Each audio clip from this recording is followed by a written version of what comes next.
सवाई जय सिंह के धार्मिक कार्य अश्वमेध यज्ञ लिख लिया था ना। ओके, अब सुनो और समझो अच्छे से स्टूडेंट, आगे क्या होगा और क्या नहीं होगा सवाई जय सिंह के बारे में। कल मैंने आपको बताया भी था कि सवाई जय सिंह ने नक्षत्र जो की गणना हेतु एक शुद्ध सारणी बनाई थी। क्या बनाई थी? और उस शुद्ध सारणी का नाम रखा मुगल बादशाह के नाम पर, जीज मोहम्मद शाही, बताया था। ओके, उसके बाद ज्योतिष अध्ययन पर उन्होंने एक ग्रंथ भी लिखा था, जय सिंह कारिका। कौन सा? जय सिंह कारिका। सर, चावंड राजधानी 1585 से 1615 तक रही थी ना? डाउट है इसलिए पूछ लिया। मर जाएगा दुष्ट आदमी। 28 वर्षों तक टोटल राजधानी रही। कितने वर्षों तक? तो आप सीधा 1585 में 28 जोड़ो, कहाँ मौत आ रही है तुम्हें? समझ में आया कि नहीं आया? इसलिए ध्यान रखें, जब आगे खुद आंकड़ा कह रहा है कि चावंड लगभग 28 वर्षों तक राजधानी रहा, तो क्यों 15 ठोक रहे हो? 85 से 15 जोड़ो, कितने होता है? बोलो, 30 वर्ष हो जाता है। समझ में आया कि नहीं आया? तो 30 वर्ष तो राजधानी रही नहीं। राजधानी तो कितने वर्ष रही? 28 वर्ष। चलो, तो अब सुनो, इन्होंने 5 वेधशालाओं का, जिसको आप कहोगे जंतर मंतर, जंतर मंत्र का कितनी बनवाई? 5 बनवाई, जिसमें नंबर फर्स्ट दिल्ली जो सबसे प्राचीन वेधशाला, उसके बाद जयपुर जो सबसे बड़ी वेधशाला, इसके अलावा मथुरा, बनारस और उज्जैन। ओके, ध्यान रखें इस बात को। पर 2 की खूबी आपको ध्यान में रखनी है, एक आपके दिल्ली की और एक जयपुर की। और जयपुर का साथ में ये भी पॉइंट ध्यान में रखोगे कि जयपुर वेधशाला को यूनेस्को ने 2010 में विश्व धरोहर सूची में शामिल किया। कंप्लीट ना? ध्यान रखें इस बात को। सर, मैंने 1615 पढ़ा इसलिए पूछा, कहां पढ़ा?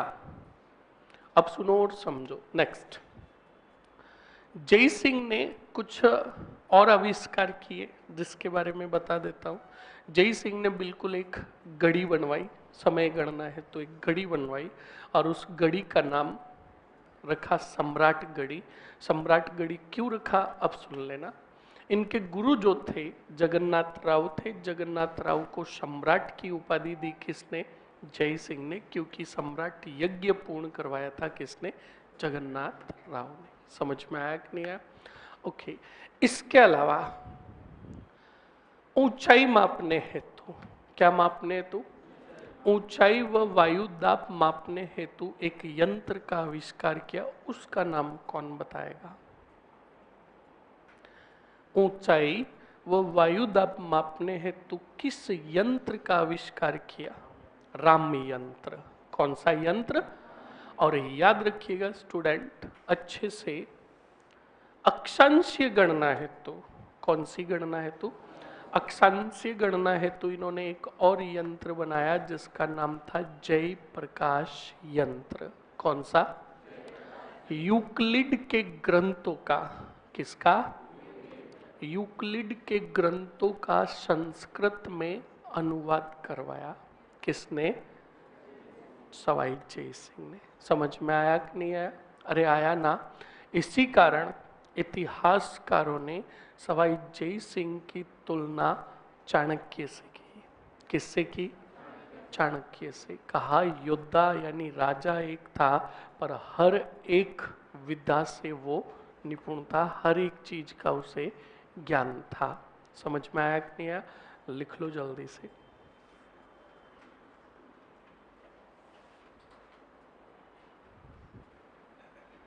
सर, आपके पास किसकी बुक है? मेरे पास किसी की भी बुक नहीं। मुझे जो राजा पढ़ाना होता है, मैं उस एक दिन पहले उस राजा का ध्यान लगाता हूँ, वो मुझे दर्शन देते हैं और मैं आकर आपको ये बातें बता देता हूँ। ओके, आप भी ध्यान लगाओ। किसका? हाँ, ये बात सही कही आप। लिखो मतलब,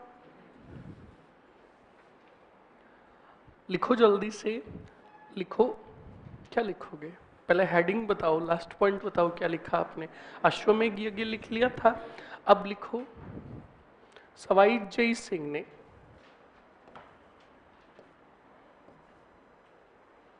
सवाई जय सिंह ने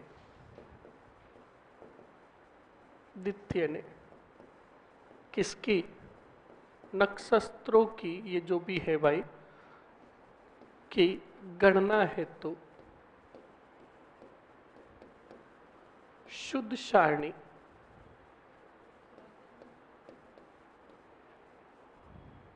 हाँ तो तू ही लिख देना ने शुद्ध सारणी का आविष्कार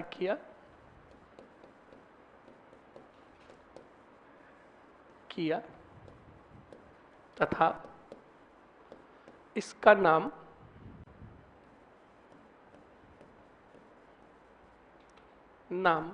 किसके नाम पर रखा, मुगल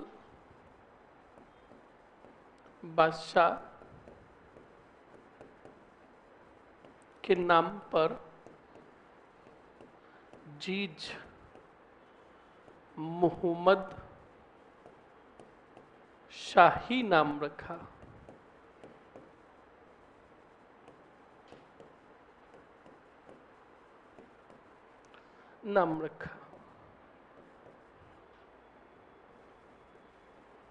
ज्योतिष अध्ययन हेतु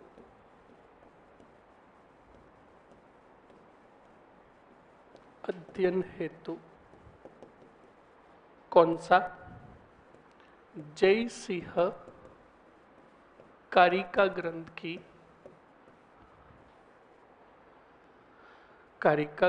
की रचना की। फिर सीधा लिखोगे यूक्लिड के ग्रंथों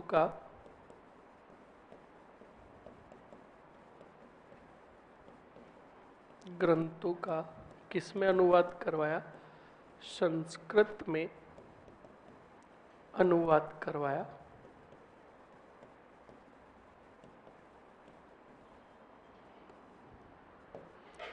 अच्छा, निर्मित यंत्र, सीधा शॉर्ट में ही लिख दोगे समय गणना हेतु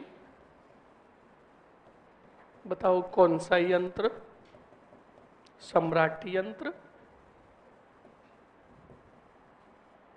ऊंचाई व वायुदाब हेतु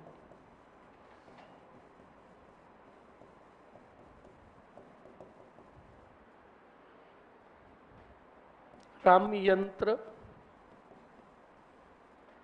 अक्षांशीय गणना हेतु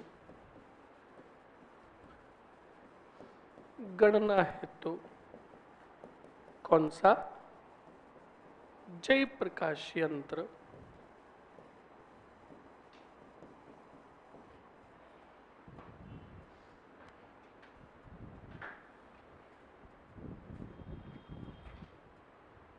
सर आपके सामने किस लेखक की किताब है, वाह, मेरे सामने आरएएस की किताब है। ये कोई किताब नहीं है मूर्ख इंसान, हाँ है, ये सभी की है। इसमें याद रखना, कोई यहाँ पर उत्कर्ष के अंदर कोई भी टीचर किताब से नहीं पढ़ाता है, और किताब से पढ़ाता है तो फिर हम क्या पढ़ा रहे हैं, समझ में आया ना। ध्यान रखें इस बात को।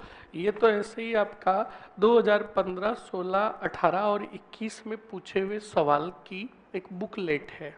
ओके, ये देख ले, दिखा भाई इसको, गौर से देखो इस बुक को।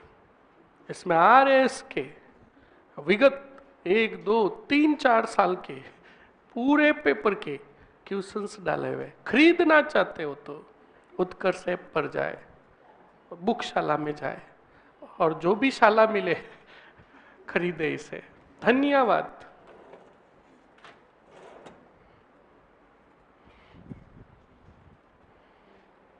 लिख लिया? अरे लिख लिया क्या? जल्दी से लिखो। आज आपको और परेशान होना है। आज 8 बजे आपका इंतजार करूंगा। ओके, ऑनलाइन RS उत्कर्ष चैनल पर। कंप्लीट ना, एक भी नहीं मर रहे आ रहे बैठे दुष्टी कहीं के। झूठ बोल रहे हो? आ रहे हो पक्का? उत्तर कौन कौन दे रहा है? ईमानदारी का परिचय देते हुए बताओ, टिप्पा ठोक ठोक कर, कोई बात नहीं। हाँ, कौन कौन दे रहे हैं उत्तर बताना तो। अब देख लो, एक भी हाथ खड़ा ही नहीं कर रहा, क्यों? कोई आ ही नहीं रहा है।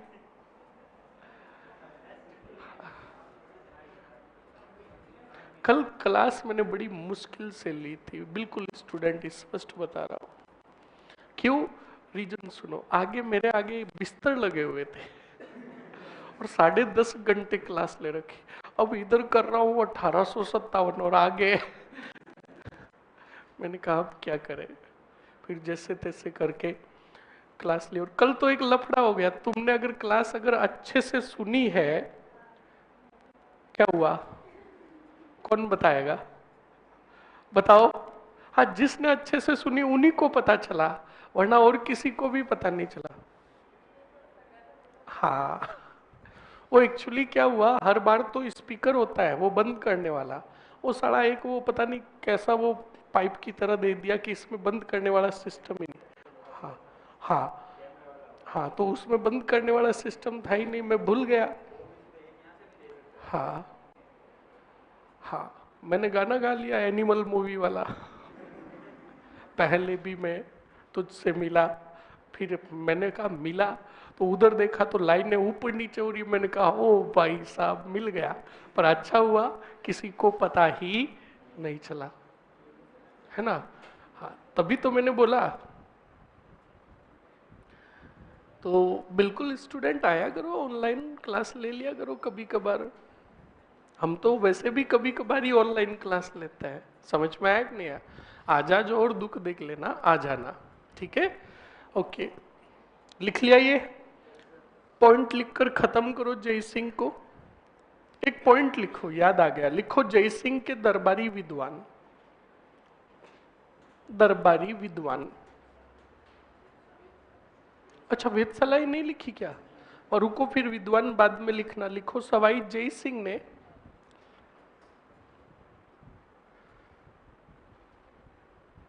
लिखो सवाई जय सिंह ने 5 वेधशालाओं का निर्माण करवाया।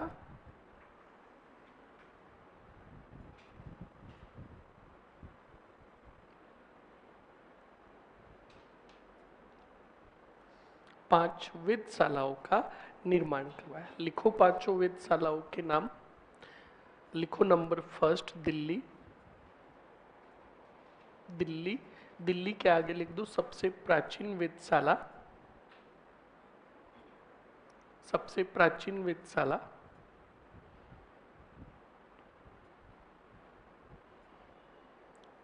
लिख लिया?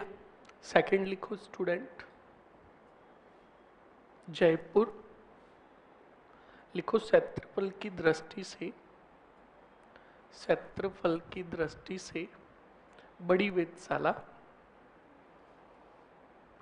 क्षेत्रफल की दृष्टि से बड़ी वेधशाला।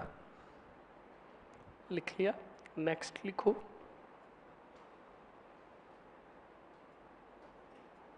लिखो इसी में लिखो यूनेस्को ने इसे 2010 में, या शॉर्ट में लिख दो ना, यूनेस्को और 2010 लिख दो, ताकि तुम्हें पता चल जाएगा कि यूनेस्को ने इसे 2010 में विश्व धरोहर सूची में शामिल किया। लिख लिया? अब लिख लो तीनों वेधशालाओं के नाम। मथुरा, उज्जैन और बनारस।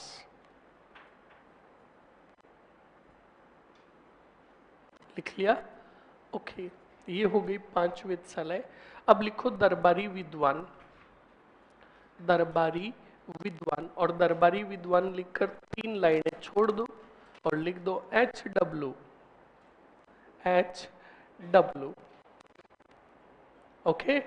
और एक पॉइंट लिख लो, समकालीन इतिहासकारों ने, समकालीन इतिहासकारों ने जय सिंह की तुलना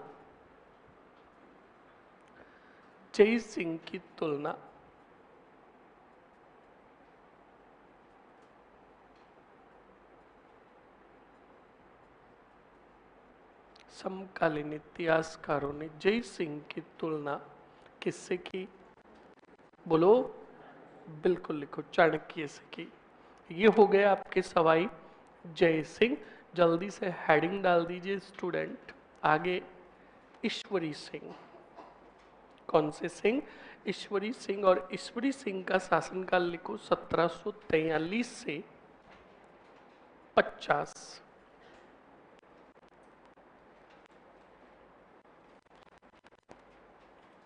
1743 से 50 लिख लिया। अब सुन लो और समझ लो पहले अच्छे से ईश्वरी सिंह के बारे में। स्टूडेंट, ईश्वरी सिंह को गोली मारो। आप सबसे पहले सवाई जय सिंह की एक बात याद करो, देबारी समझौता। याद है? याद है? कौन बताएगा देबारी समझौते के बारे में पूरी की पूरी जानकारी? एनीबडी? देबारी समझौते के बारे में पूरी जानकारी कौन देगा? बताओ। 1708 में हुआ था। मैं पूछता हूं कितनी रियासतों में हुआ? मेवाड़ के राजा, ठीक है। मारवाड़ के राजा, ठीक है। और आमेर के राजा, ठीक है। अमर सिंह द्वितीय ने सैनिक सहायता दी, पर एक क्या रखी थी? शर्त क्या थी बताओ?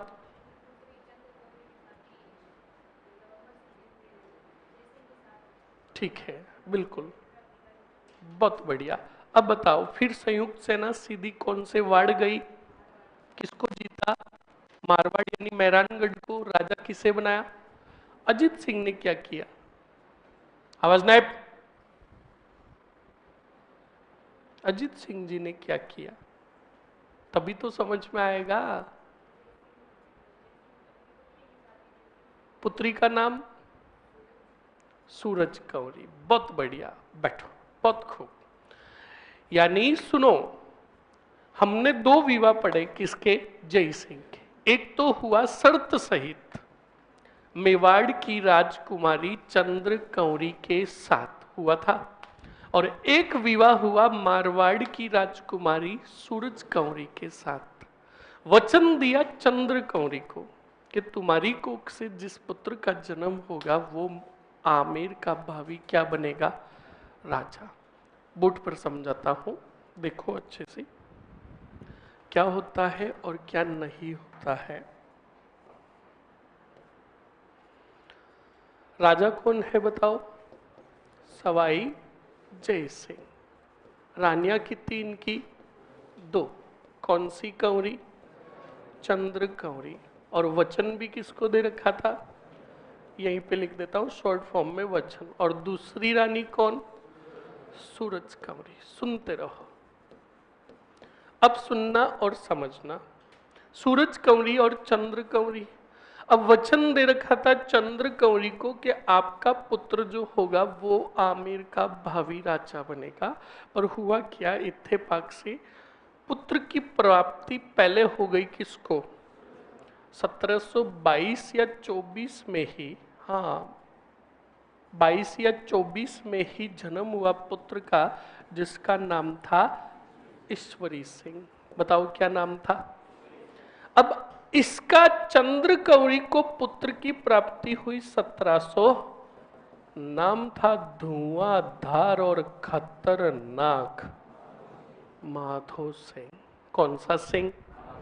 आपके सामने पड़ा है डाटा, और वचन भी किसको दे रखा है। पर मुझे एक बात बताओ, बड़ा कौन है दोनों में से? बोलो। ईश्वरी सिंह। पर देबारी समझौते के तहत राजा कौन बनना चाहिए? माधो सिंह। देबारी समझौते का उल्लंघन किया किसने और राजा बनाया किसको? एक बात बताओ, क्या माधो सिंह चुपचाप बैठेगा? माधो सिंह का ननिहाल कहां है? बोलो, बोलो। मेवाड़। जब राजा ईश्वरी सिंह बना तब माधो सिंह चुप नहीं बैठा। माधो सिंह ने अपने ननिहाल फोन किया और कहा मुझे चाहिए सैनिक सहायता। मैं अटैक करूंगा किस पर? ईश्वरी सिंह पर, और आमेर पर क्या करूंगा? अधिकार। और मैंने तुम्हें कहा भी था जब देवारी समझौता पढ़ाया और सूरज कंवरी के बारे में बताया था, तब मैंने बोला था कि जय सिंह का यह निर्णय कछवाओं के पतन का कारण बना, क्योंकि ईश्वरी सिंह और माधो सिंह में गृह युद्ध जैसी स्थिति बनी। और कहते हैं ना, दो भाई लड़ते हैं तो तीसरा फायदा उठाता है, और तीसरा फायदा उठाने में जो थे वो थे राठा ही राठा मराठा। कौन थे? बोलो, समझ में आया कि नहीं आया? तो सुनो और समझो। अब सेना संगठित करने लगा उधर कौन? बोलो, माधो सिंह, और इधर राजा बन गए कौन? ईश्वरी सिंह। अब ये तो समझ में आ गया ना? साफ कर दूं भले? ओके, अब बताओ आमेर के राजा कौन है? ये सन थोड़े कंफर्म कर लेना, शायद थोड़ा ऊपर नीचे हो सकते, पर बड़ा कौन था? ईश्वरी सिंह। छोटा कौन था? माधो सिंह। अब सुनो और समझो। स्टूडेंट, ईश्वरी सिंह तो राजा थे ही थे, अब आमेर हासिल कौन करना चाहते? तो माधो सिंह जी ने संदेश भेजा सबसे पहले कौन से वार्ड? और मेवाड़ से सेना भेजी जगत सिंह ने। बताओ किसने? और ये जगत सिंह कौन सा है? ओके, सेना आ गई किसके पास? ओके, बूंदी से आया कौन? जूते पड़ेंगे तुम्हारे। फिर वापस शासक बना कौन? जो जवाई था किसका? सवाई जय सिंह का। समझ में आया ना? तो बिल्कुल बूंदी से आया कौन सा सिंह? फिर टा ही टा कोटा, कोटा से आया कौन? दुर्जन साल। कौन सी साल? नहीं, हाँ दुर्जन साल ही आया। ओके, और फिर आए साथ में राठा ही राठा मराठा। तो देखो, एक बहुत बड़ी सेना तैयार कर ली। बोलो किसने? बोलो, माधो सिंह ने। जब इतनी बड़ी सेना तैयार हुई तो बिल्कुल डर किसे लगेगा? 1% भी नहीं लगा। ध्यान रखना कि डर किसे लगेगा? ईश्वरी सिंह को। डर लगेगा माधो सिंह को। तुम कहोगे साला ऐसा क्या था? ईश्वरी सिंह में कुछ नहीं था ऐसा। इनका था एक धुआंधार और खतरनाक कटप्पा जैसा सेनानायक, जिसका नाम था हर गोविंद नटाणी। क्या नाम था? अरे बोलो, हर गोविंद नटाणी। और कुछ मराठा बिल्कुल आए थे ईश्वरी सिंह के साथ भी। तो देखो, मराठा तो दोनों तरफ है, फायदा दोनों तरफ। जो भी जीतेगा फायदा किनका? मराठाओं का। तो सुनते रहो। अब इधर से स्टूडेंट सेना लेकर आए कौन से सिंह? इधर से सेना लेकर आया कौन? युद्ध हुआ धुआंधार और खतरनाक कौन से महल में? कब हुआ था? 1747 को। कंप्लीट ना? इस युद्ध में भयंकर रूप से, पहले सुनो, जब माधो सिंह जी सेना लेकर गए तो ईश्वरी सिंह ने संदेश किया। ईश्वरी सिंह ने बुलाया अपने सेनानायक किसको? हर गोविंद को। और हर गोविंद को कहा, हर गोविंद, बड़ा गजब विकट लग रहा है यार। का क्यों? का बहुत बड़ी सेना आ रही है। का कौन कौन आ रहा है? का माधो सिंह आ रहा है, मेवाड़ की सेना आ रही है, कोटा बूंदी की संयुक्त सेना आ रही है, और साथ में आ रहे हैं मराठा। हर गोविंद नटाणी ने कहा उन्हें संदेश पे जो सेना कम है, थोड़ी और लेकर आए। तो ईश्वरी सिंह ने कहा, ए भाई ए, क्या मजाक कर रहा है? तो कहा नहीं, बिल्कुल आप मस्त रहो, सेना कितनी आए कोई मायने नहीं रखता, युद्ध कैसे लड़ा जाए वो मायने रखता। तो बिल्कुल स्टूडेंट, राजमहल में भयंकर युद्ध हुआ और बड़ी वीरता का परिचय दिखाया किसने? हर गोविंद नटाणी ने। और हार हुई कौन से सिंह की? माधो सिंह की। और जीत गए राजमहल कौन? ईश्वरी सिंह। ईश्वरी सिंह के समक्ष जब आया हरगोविंद नटाणी तो कहा युद्ध के परिणाम बताओ। तो हरगोविंद नटाणी ने कहा हमारी विजय हुई। तो कहा ईश्वरी सिंह ने कहा हमारी इसी विजय के उपलक्ष्य में ईश्वर लाट का निर्माण करवाओ। किसका? तो ईश्वर लाट बनाई गई, एक मीनार टाइप बनाई गई ईश्वर लाट। समझ में आ गया? ओके। अब सुनो, ईश्वरी सिंह की राजनीति के बारे में एक गोपनीय जानकारी पता चली। कौन से सिंह को? माधव सिंह को। और वो कमजोरी पता चलते ही तो माधव सिंह ने कहा सेना संगठित करो, हम वापस युद्ध लड़ने जाएंगे। किससे? ईश्वरी सिंह से। पूरी की पूरी सेना हेज्यू की ज्यों वापस लेकर आया। कौन? बोलो। माधो सिंह अपनी सेना तैयार करके आया। तब ईश्वरी सिंह ने कहा बुलाओ हमारे कटप्पा जैसे योद्धा हरगोविंद नटाणी को। किसको? पर नटाणी एट दिस मोमेंट पर नट गया। का कौन आलो? का मैं युद्ध नहीं लड़ूंगा। मतलब आया ही नहीं। कौन? हरगोविंद नटाणी। जब हरगोविंद नटाणी नहीं आया इस युद्ध में, तब बुलाया ईश्वरी सिंह ने सूरजमल जाट को। किसको? जो कहां के राजा थे? भरतपुर के। भरतपुर के राजा सूरजमल जाट को बुलाया और लड़े दोनों सेनाएं। कहां? बगरू में। बोलो कहां? अरे बोलो। बगरू में अनलिमिटेड जूते पड़े। किसके? ईश्वरी सिंह के। किसके? क्योंकि लड़ने भले ही कोई भी आओ, योद्धा जैसा तो वही लड़ सकता है जिसमें वीरता के और युद्ध लड़ने की कलाएं हो। समझ में आया कि नहीं आया? बिल्कुल। ईश्वरी सिंह की भयंकर हार हुई। हार हुई पर ईश्वरी सिंह मास्टर माइंड थे। ईश्वरी सिंह ने मराठाओं को कहा, जो किसका साथ दिया? माधो सिंह का। मराठाओं को कहा मराठाओं को कहा इधर आओ, तुमने हमारे भाई का साथ क्यों दिया? तो कहा हमने कोई फोगट में नहीं दिया।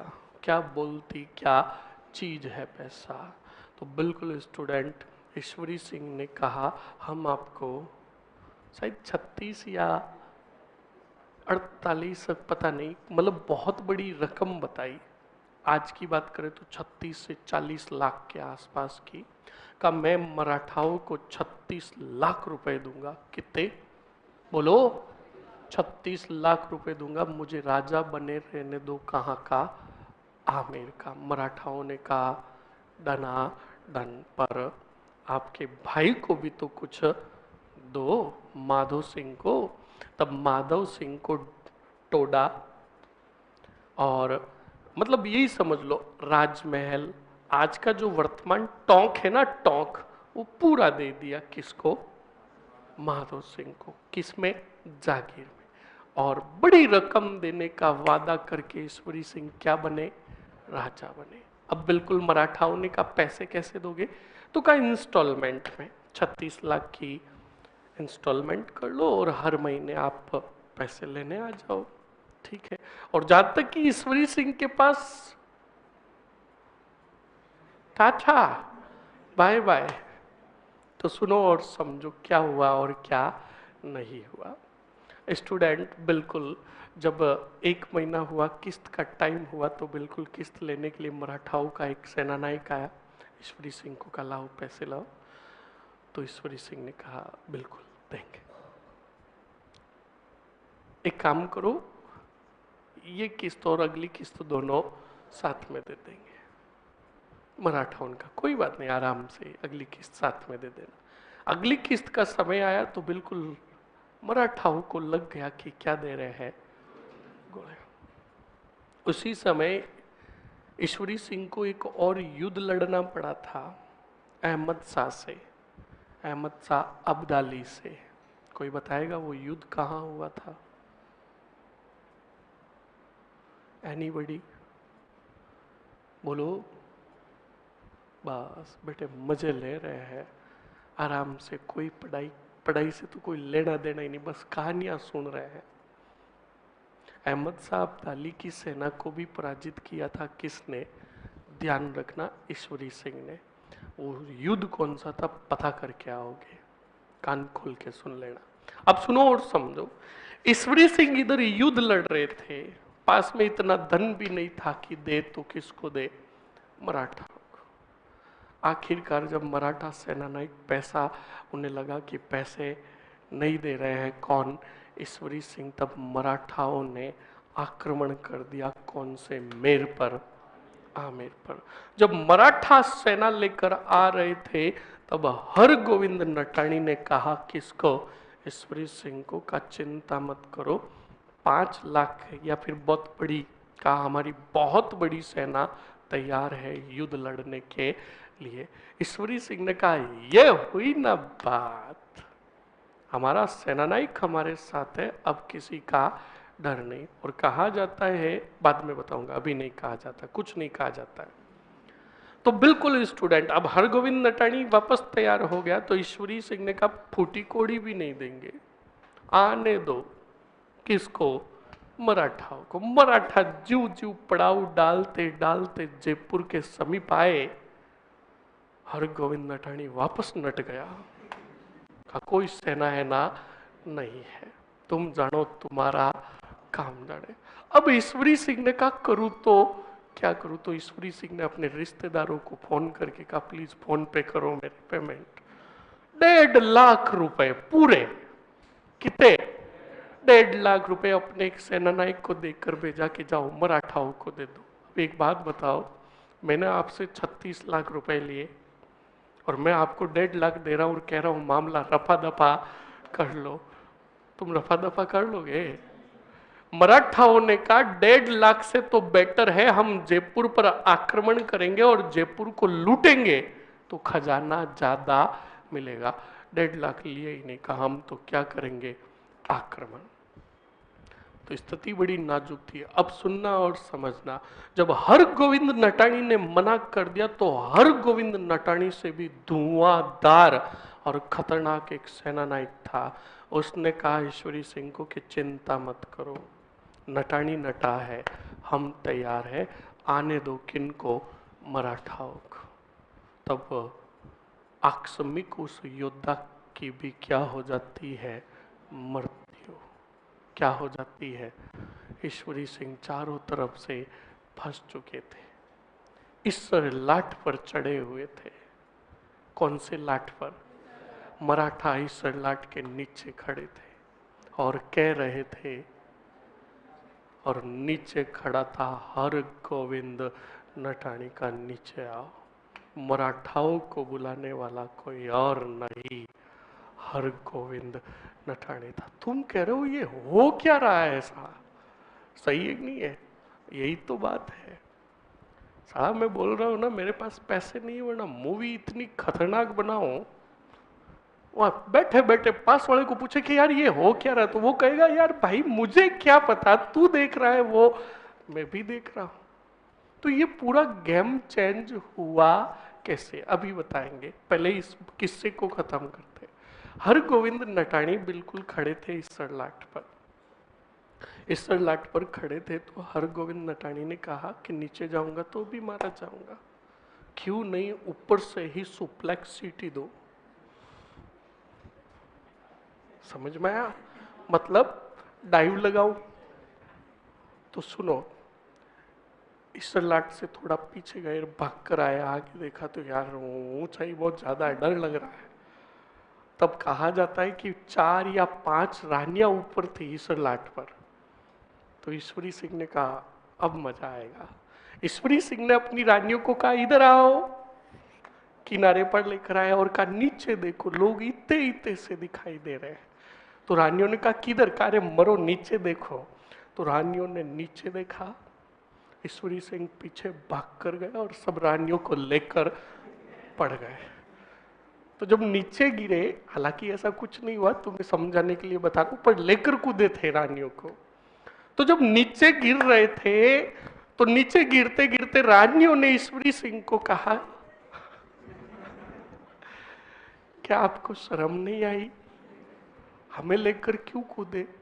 तो ईश्वरी सिंह ने कहा, हम तो डूबे ही डूबे सनम, तुम्हें भी ले डूबेंगे। एक तो बात ये कही, और दूसरी बात कही, जब रानियों ने कहा हमें लेकर क्यों कूदे, तो रानियों को वापस जवाब दिया ईश्वरी सिंह ने कहा, देखो अकेले कूदता तो डर लगता, वरना देखो आराम से बातें करते करते चल रहा है।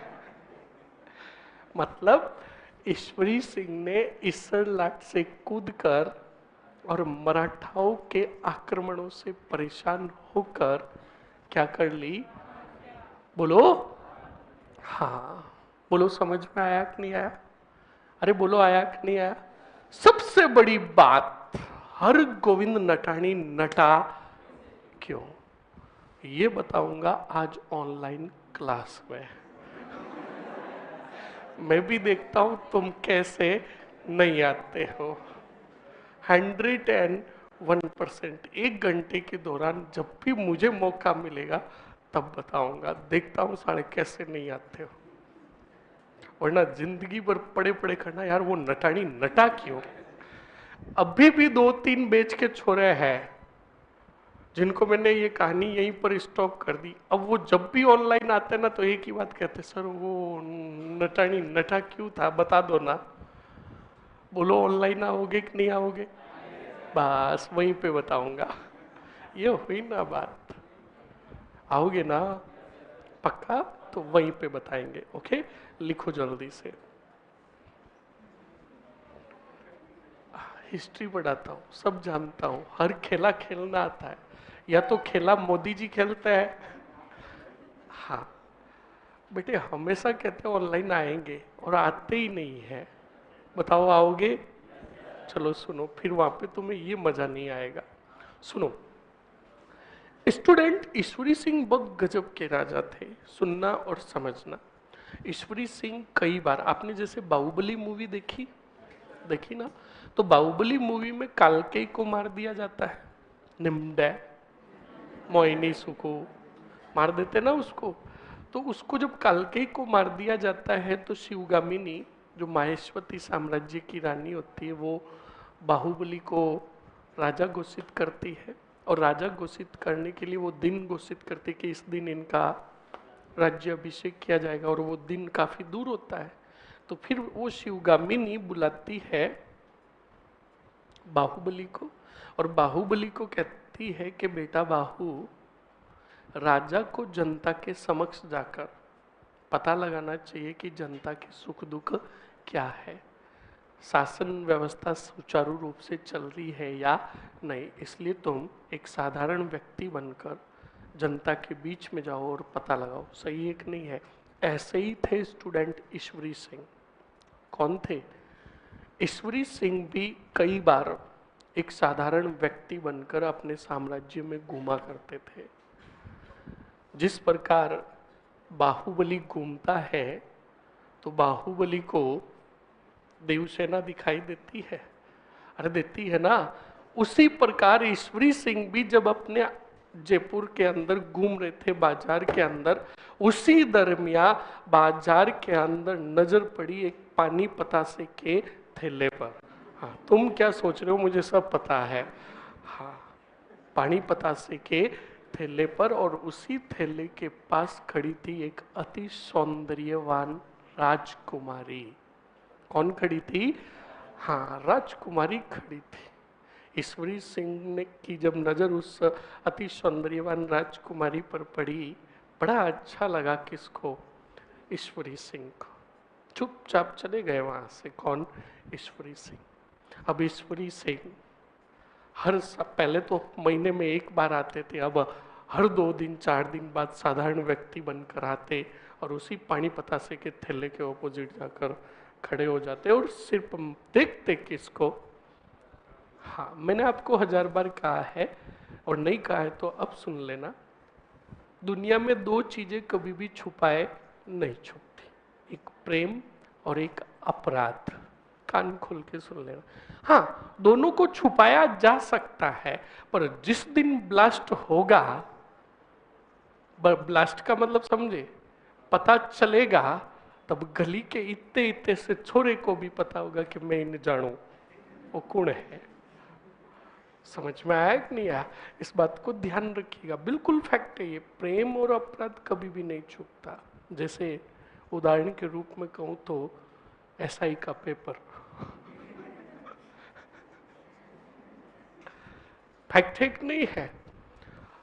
उनकी जब सगाइयाँ हुई, जो एसआई बने उनकी सगाइयाँ हुई, तो सगाई जिनके साथ हुई तो उनकी जो पत्नियां थी, सगाई के बाद ही वो तो कहने लगी मारा बलमा थानेदार चला वे जिप्सी। अब उनको कहो बलमा कहाँ है? थानेदार के पास ही है, पर है थाने में। समझ में आया क्या है? तो ऐसे ही सुनो स्टूडेंट, ईश्वरी सिंह बिल्कुल उस लड़की को देखने आया करते थे, राजकुमारी जो भी थी उसको देखने आया करते थे और बिल्कुल उसके पीछे पीछे घूमते थे। तो स्टूडेंट अब सुनना और समझना, घूमा करते थे, फिरा करते थे और चलता रहा, ये चलता रहा। और मैंने कहा ना, प्रेम और अपराध कभी भी नहीं छुपता। हाँ छुपता है, प्रेम छुपता है चार व्यक्तियों से। कितने व्यक्तियों से? एक लड़की के माता पिता से और एक लड़के के माता पिता से। इनको कभी भी पता नहीं होता, पिछली वाली पूरी दुनिया को पता होता है। और जब पूरी बात बीत जाती है तब लड़की और लड़के के माता पिता कहते हैं अच्छा ये बात थी, हमें तो पता ही नहीं। तो ऐसा ही हुआ स्टूडेंट, धीरे धीरे सबको पता चलने लगा कि ईश्वरी सिंह जी बिल्कुल यहाँ पर आते हैं इनको देखने के लिए। फॉर काइंड योर इंफॉर्मेशन, वो राजकुमारी कोई और नहीं, हरगोविंद नटानी की पुत्री थी। सुनते रहो, किसकी पुत्री थी? अब हरगोविंद नटानी की पुत्री थी तो सेनानायक और भी थे। अब सेनानायकों को पता चल गया कि ईश्वरी सिंह जी हरगोविंद नटानी की पुत्री को देखने के लिए जाते हैं बाजार में। तो उन सेनानायकों ने ये बात बता दी किसको? हरगोविंद नटानी को। हरगोविंद नटानी को कहा कि देख भाई बात ये है, सीधी बात बता रहे। तो हरगोविंद नटानी ने सोचा कि यार राजा को तो क्या कहे, मैं काम करता हूं, मैं अपनी पुत्री को ही कंट्रोल करूं। तो हरगोविंद नटानी के खूबी सुनो। हरगोविंद नटानी का जो घर था वो जयपुर के अंदर सबसे बड़ा घर था, सबसे बड़ा घर। आसपास में उसके जितना बड़ा घर किसी का भी नहीं था। हरगोविंद नटानी ने अपनी छोरी को सबसे ऊपर वाले माले में ट्रांसफर कर दिया। अब देखें तो चारों तरफ बादल ही बादल, कुछ नहीं, बाहर आना जाना नहीं। छोरी को फोन दे दिया और सिर्फ जोमेटो डाउनलोड करके दिया कि जो भी मंगाना है ऑनलाइन मंगाओ। अब उधर ईश्वरी सिंह जी घूम रहे थे पर दीदार नहीं हो रहा था, आंखों को चैन और सुकून नहीं मिल रहा था। उसी दरमियान स्थिति बनी राजमहल युद्ध की। तब लड़ने आया हरगोविंद नटानी। सही एक नहीं है? युद्ध हुआ, हरगोविंद नटानी विजय होकर लौटे और ईश्वरी सिंह को कहा कि हम विजय होकर आए हैं। तो ईश्वरी सिंह ने कहा बहुत खूब हरगोविंद, हम आपके इस कार्य से बड़े प्रसन्न हुए। ईश्वरी सिंह ने कहा इसी विजय के उपलक्ष्य में ईश्वर लाठ बनाओ। फॉर काइंड योर इंफॉर्मेशन, ईश्वर लाठ कहाँ बनाया गया पता है? हरगोविंद नटानी के घर के सामने। और कारीगर को कहा ये लो। अरे ईश्वर लाठ से ईश्वरी सिंह कूद रहे हैं, तुम क्यों छटपटा रहे हो? देखो कहानी में मजा आ रहा है कि नहीं आ रहा है? ईश्वर लाठ बनवाया किसके घर के आगे?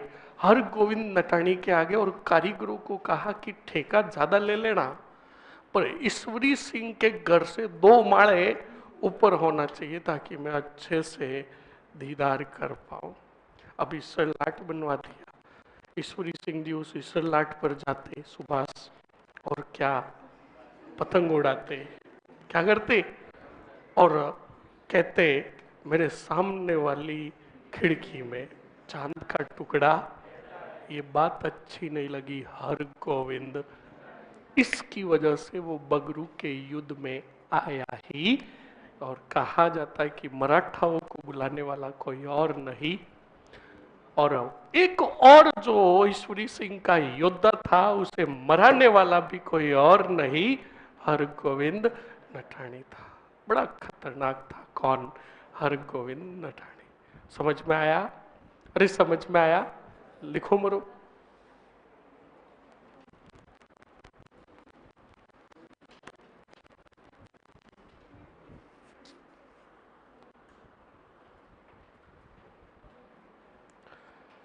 लिखो जल्दी से। हाँ लिख। सवाई जय सिंह ने देबारी समझौते का उल्लंघन कर, लिखो लिखो, ईश्वरी सिंह के अंदर लिखो, सवाई जय सिंह ने देबारी समझौते का उल्लंघन कर। अब एक बात ये भी कान खोल के सुन लेना, कहानी मैंने एक ही सुनाई है, आगे और भी कहानियां हैं। अगर ऑनलाइन आज नहीं आए, और ये स्टूडेंट कितने हैं लगभग लगभग, हाँ, और तुम सोच रहे हो कि स्टार्टिंग में आकर अटेंडेंस दे देंगे। मैं 1 घंटे के दौरान मैं कहूंगा B8 वाले कौन कौन है। अगर 70 स्टूडेंटों की उपस्थिति नहीं हुई तो अगली सारी कहानियां,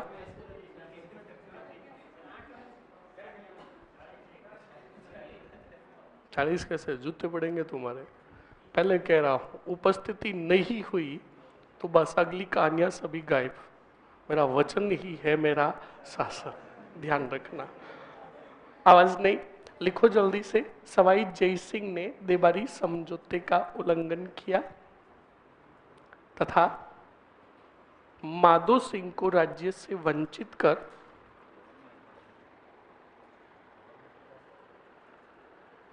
गेस्ट हाउस, माधो सिंह को राज्य से वंचित कर ईश्वरी सिंह को राजा बनाया।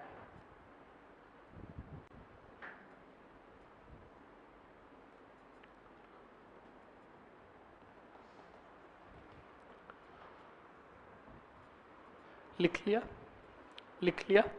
अरे लिख लिया ना? ओके, सीधा लिखो अगले पॉइंट में। सीधा लिखो, राजमहल का युद्ध। राजमहल का युद्ध।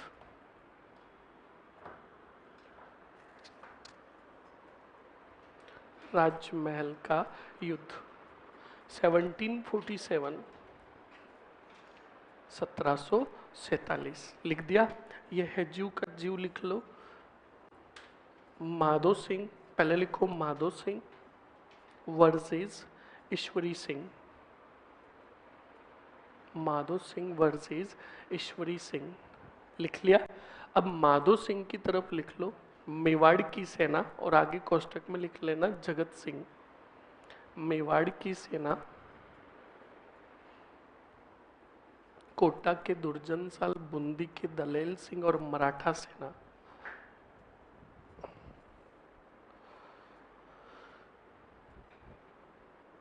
मराठा सेना,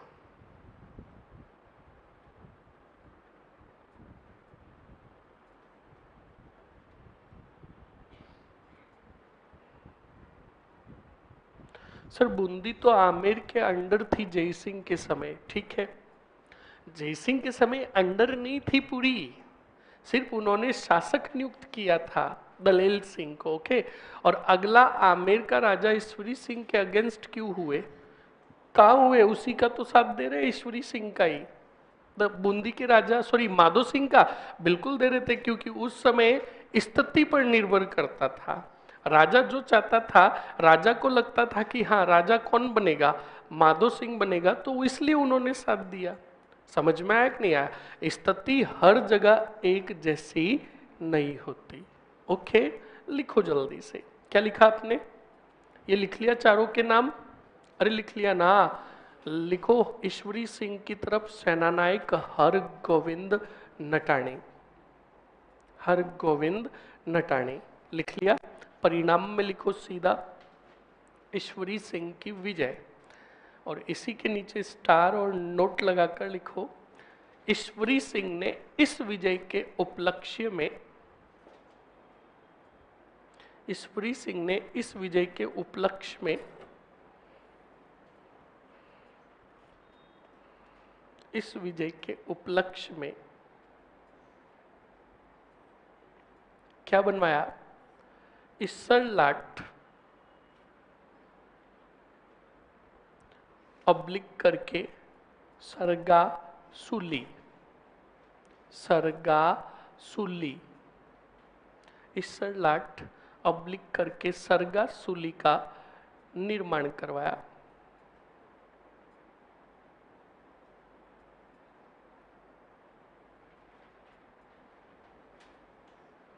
लिख लिया। नेक्स्ट आगे बढ़ो, आगे सीधा हेडिंग डाल दो वापस, बगरू का युद्ध, बगरू का युद्ध, बगरू का युद्ध। और बगरू के युद्ध में लिखो जल्दी से, सन लिखो अगस्त 1748,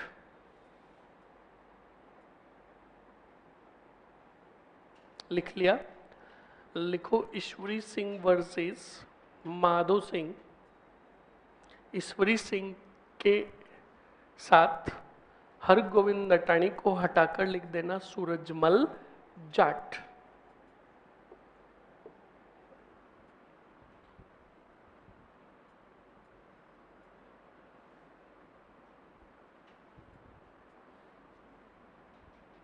सर कल जयपुर में फ्री एंट्री है, किस चीज की?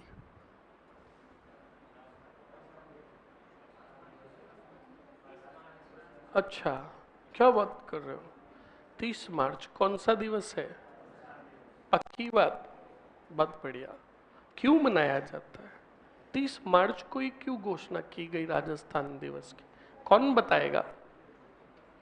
जिसको आ रहा है हाथ खड़ा, कारण सहित बताओ। वापस बोलना, पहले क्या बोला? अब बोलो। 30 मार्च 1949 को क्या हुआ? ठीक है, फिर क्या हुआ? हाँ हाँ बताओ। मर जाएगी तो टूपा दे दूंगा। हाँ बोलो तो आगे क्या हुआ? 4 रियासतों का विलय हुआ, फिर बैठ जाओ। सुनो, बिल्कुल सही है, 4 बड़ी रियासतों का तो विलय हुआ, वो ठीक है। चौथे चरण का नाम था वरहद राजस्थान। कौन सा राजस्थान?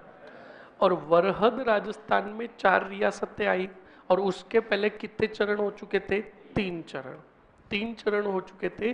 तो चौथे चरण तक राजस्थान का जो जितना कितना भी क्षेत्रफल था रियासतों का, उसका 90% विलय यानी एकीकरण की प्रक्रिया पूरी हो गई थी। तब ये 30 मार्च जो था चौथे चरण का, ये एक मेमोरेबल डे बना। तो कहा इसी दिन इतने प्रतिशत राजस्थान की रियासतों का विलय हो चुका है, तो इसको मनाया जाए राजस्थान दिवस के रूप में। समझ में आया कि नहीं आया?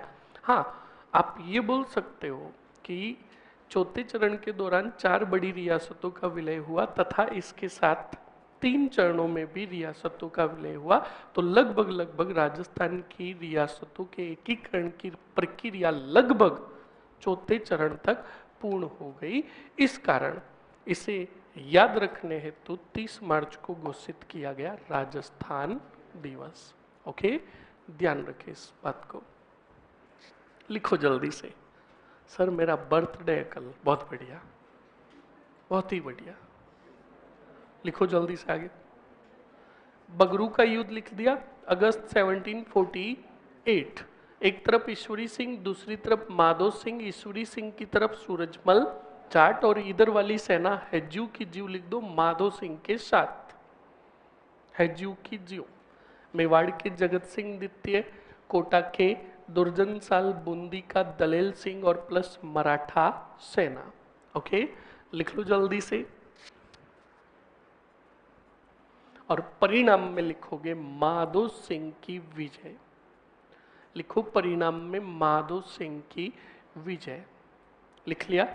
ओके, अब लिखो स्टूडेंट जल्दी से आगे। इसी में पॉइंट लिखोगे, लिखो स्टार और नोट लगाकर।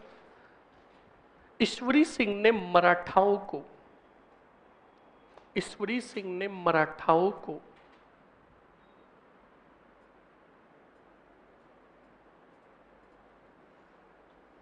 बड़ी तय धनराशि देने का वादा कर, ईश्वरी सिंह ने मराठाओं को बड़ी तय धनराशि देने का वादा कर आमेर के राजा बने रहे तथा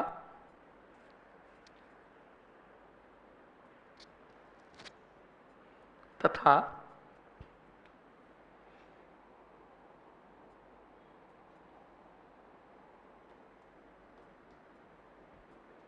आमेर के राजा बने रहे तथा माधो सिंह को राजमहल की जागीर प्रदान की।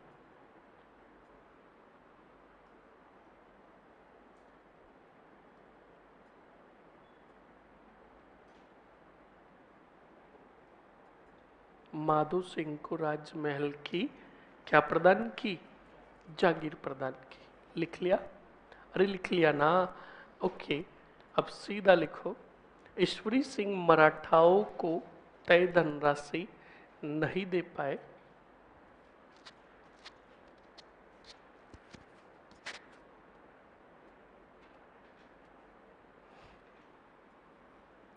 ईश्वरी सिंह मराठाओं को तय धनराशि नहीं दे पाए तथा मराठाओं के आक्रमणों से परेशान होकर, मराठाओं के आक्रमणों से परेशान होकर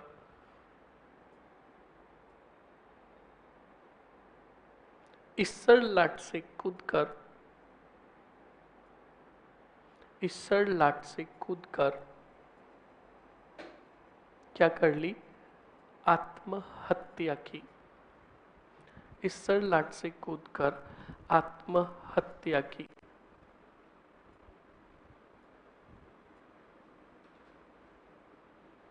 लिख लिया? अरे लिख लिया ना? अरे लिख लिया ना? ओके, ये हो गए कौन? ईश्वरी सिंह। आगे हेडिंग डालो माधो सिंह। कौन से सिंह? माधो सिंह। सवाल याद है तुम्हें या लिखा दूं? बोलो। अहमद साहब अब्दाली वाला लिख लिया? कहां पराजित किया बता?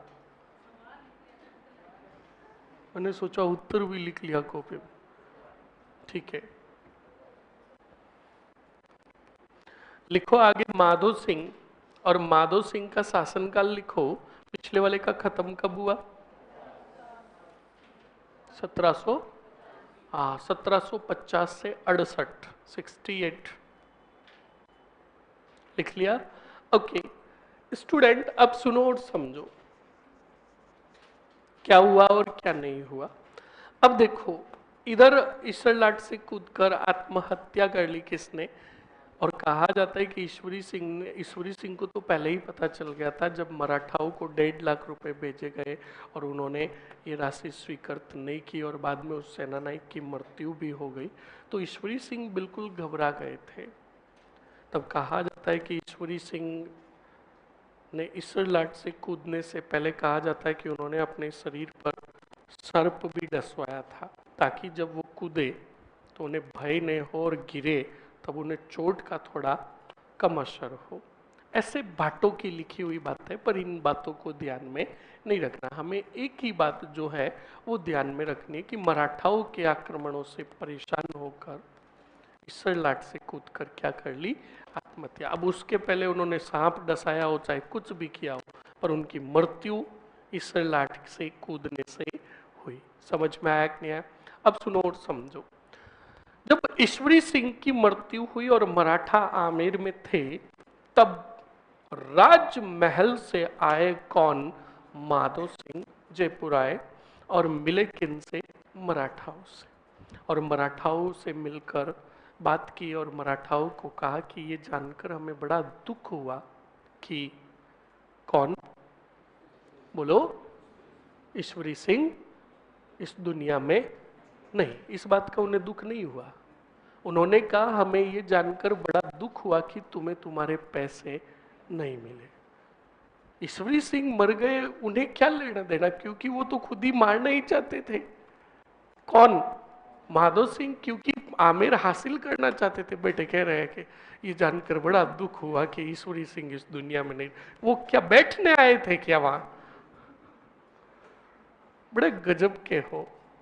तो सुनो और समझो। कहा कि ये जानकर हमें बड़ा दुख हुआ कि आपको आपकी तय धनराशि नहीं मिली। आप हमें राजा बनाओ। कहाँ का? आमेर का राजा बनने दीजिए हमें। कितने तय हुए थे? तो मराठाओं ने कहा 36 लाख। तो कहा 45 लाख देंगे। मराठाओं ने कहा क्या बात करो? कहा चलो 50 लाख दे। कहा देखो सोच लो। कहा 52 लाख। मतलब अपने भाई से भी बड़ी तय धनराशि देने का वादा करके माधो सिंह जी राजा बन गए। कहाँ के? हमें। माधो सिंह जी बड़े मास्टर माइंड थे। माधो सिंह जी का एक बार आमिर का राजा बनने दो, फिर देखो पैसे बढ़िया दूं, जो 1 रुपया भी नहीं देंगे। देखना इनका master mind. Student, Madho Singh ji राजा बन गए तो बिल्कुल मराठाओं ने कहा ये 50 लाख रुपए दोगे कैसे? तो कहा वही इंस्टॉलमेंट से हर महीने आओ, 2.5 लाख, 4 लाख, 5 लाख लेकर जाओ, और जो सेनानायक लेकर आएगा उसे बोनस दूंगा। घोषणाएं बड़ी गजब की कर रहे थे मोदी जी की तरह। हाँ, जहां खड़े होते हैं 65 लाख करोड़। हाँ, उदाहरण दे रहा हूं, है ना। कोई किसी की भावनाओं का हाथ लगे तो भले ही लगे, कोई दिक्कत नहीं। जब नीरज चोपड़ा जैसा योद्धा, योद्धा क्या खिलाड़ी, वो कह सकता है तो फिर हम तो क्या है भाई। पता है किस्सा? हाँ, पता है ना। मैंने बताया था तुम्हें कि फेंकने की जो प्रेरणा मिली आपसे ही मिली है। तो सुनो और समझो। जो भी हो, हमें राजनीति की बात नहीं करनी, ये तो एक किस्सा आ गया तो मैंने आपको बता दिया। तो सुनो और समझो। तो स्टूडेंट ईश्वरी सिंह जो थे, सॉरी माधो सिंह जी, माधो सिंह जी बिल्कुल कहा हर महीने आइए पैसे लेकर जाइए। तो बिल्कुल मराठाओं का सेनानायक तय तारीख के दिन आया किस्त लेने के लिए। तो माधो सिंह जी ने कहा माफ़ी चाहेंगे, एक्चुअली हमने लोन के लिए अप्लाई कर रखा है तो थोड़े डॉक्यूमेंट बाकी, चिंता मत करो आपको पैसे पूरे मिलेंगे, थोड़ा टाइम दीजिए। तो कहा कोई बात नहीं, अगली किस्त में साथ में दे। कहा 100%। अगली किस्त का समय आया तो बिल्कुल माधो सिंह जी का डॉक्यूमेंट वेरीफाई हो गए, बस आज और कल में अकाउंट क्रेडिट होगा, आप अपने फोन पे नंबर दे दो और आप चले जाओ। ठीक है। कहा कोई बात नहीं, 2 महीनों की जो किस्त बाकी वो आप अगले महीने दे देना। अगले महीने जब मराठा आए, सेनानायक आया, माधो सिंह जी को कहा लाओ पैसे लाओ। तो माधो सिंह जी ने कहा कौन से पैसे, कैसे पैसे? क्योंकि माधो सिंह ने अब तक अपनी सेना संगठित कर ली। ये मास्टरमाइंड था किनका? अब माधो सिंह जी ने कहा कौन से पैसे, कैसे पैसे और किसको दिए? तो मराठा सेनानायक ने कहा ए भाई ए, याद करो तुमने तुम्हारे भाई के 36 लाख रुपए देने का वादा किया था। कहा बिल्कुल हमने वादा किया। क्या कहा? हमने बिल्कुल वादा किया है, पर सुनो, हमारे भाई ने हमें पत्र भेजा और हमें जानकारी दी कि हमने मराठाओं को 60 लाख रुपए उधार दे रखे हैं, 50 लाख काट लो, 10 लाख फोन पे कब कर रहे हो? तो मराठाओं ने कहा ए भाई ए, ये क्या मामला है? तो कहा मेरे पास कोई पैसे नहीं है। तो मराठा सेनानायक ने कहा कि माधो सिंह तुम्हारा भी हाल वही होगा जो ईश्वरी सिंह का हुआ, वरना पैसे दे दो। तो माधो सिंह ने कहा अगर पैसे नहीं दिए तो क्या करोगे? कि वरना। तो कहा पैसे नहीं दिए तो क्या करोगे? कहा वरना हम जयपुर की आम जनता का कत्लेआम कर देंगे। माधो सिंह ने कहा जाओ कर दो। मुझे क्या लेना देना। तब वो सेनानायक दरबार में यही कहकर गया कि अब तो होगा जयपुर की जनता का कत्ले आम। कुछ समझ में आया तुम्हें? अरे आया क्या? नहीं आया। आया? किसके आया? कौन बताएगा? मैं भी देखूं उसका आईक्यू क्या है। तू तो बता ही मत, तुझे तो पता है, क्यों? तू पहले पढ़ा हुआ है। हाँ, जो पहले पढ़े हुए वही हाथ खड़े करेंगे, यहां पर पता चल जाएगा मुझे। हाँ, कौन बताएगा किसको क्या समझ में आया? एनीबडी? अरे दिमाग लगाओ, ऐसे ही सवाल तुम्हें इंटरव्यू में पूछा जाएगा कि माना कि ये आपके सामने गिलास पड़ी है जिसपे पानी है, हाथ नहीं लगाना है, हाथ नहीं लगाना है, पर पानी पीना है तुम्हें। हाथ नहीं लगाना है पर पानी पीना है। क्या बोल रहा है? वास्तव में दिमाग है। हाँ, तो ऐसे ही दिमाग दौड़ाओ यहां पर, आईक्यू दौड़ाओ। क्या हुआ जल्दी से बताओ, टाइम नहीं है मेरे पास। नहीं नहीं, वो तो मारे जाएंगे, पर यहाँ हुआ क्या? माधो सिंह जी ने कहा कि मार दो जाओ। किनको?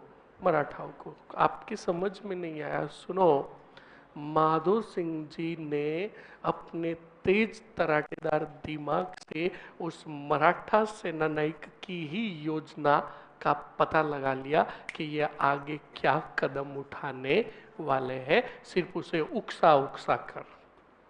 और वो गेला आदमी खुद कह कर गया कि हम मराठा जयपुर की आम जनता का कत्ले आम करेंगे। तो अब देखो, माधो सिंह को पता चल गया कि कौन आएंगे, मराठा, और मराठा जयपुर की जनता का क्या करेंगे, कत्लेआम।